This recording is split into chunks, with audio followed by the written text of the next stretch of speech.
ఓ ఆగిందా అమ్మ. ఖమ్మంలో ఓట్లల్లా జనం కర్రు కాల్చి సురుకు పెట్టినాక కూడా చేతులు లేకుండా చేసింది. ఆఫ్టర్ ఆల్ ఖమ్మమా అని మనసులోనే అనుకొని కిలకిల కిలకిల కిల నవ్వింది. మగరంతా మనసు మీదకి తెచ్చుకొని మాట్లాడింది. మొత్తం కాంగ్రెస్ పార్టీ అంటేనే నేనంటేనే కాంగ్రెస్ పార్టీ అన్నట్టు చేసింది. అరే రే చెప్తే ఒడవదా ఆమె ఉరుకులాట. గింత చెప్పినాక కూడా పేరు చెప్పాలనా? గదే కోకిలమ్మ. కావు కావు కావు అంటా చూడుండ్రి. అరే రేణుకా సోదరమ్మ చూడుండ్రి ఏమైందో కోకిలకు. ఓ అమ్మ భూమి రాకుండా చేసింది పనితనం. మొత్తం ఢిల్లీ నాదన్నట్టు చేసింది.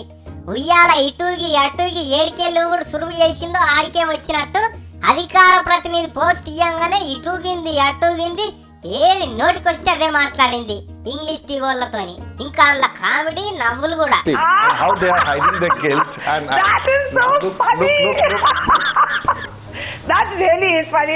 చూసిండ్రా ఎట్లా ఇచ్చుడు పెట్టిందో. అమ్మ మాగ ఉన్నదని ఆయనతో ఉన్న అధికార ప్రతినిధి పోస్ట్ చూడవికి ఇంట్లో కూర్చోమని చెప్పిండ్రట. ఖమ్మం జనం పండుగ చేసుకుంటున్నారు కోకిల కంఠం మూగమైందని. అయితే మొన్న తెలంగాణ కాంగ్రెస్ వల్ల మీటింగ్ లో కూడా అమ్మ కంఠం వినిపించొద్దు అనుకున్నారో ఏమో, ఆడికి కూడా విలువలే. ఇక ఢిల్లీలో కూడా కూసుడు బంద్ అయిపోయినట్టే.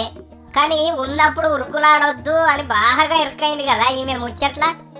అందుకే రేణుకమ్మ జర ఓర్చుకోవాలి ఉన్నప్పుడు.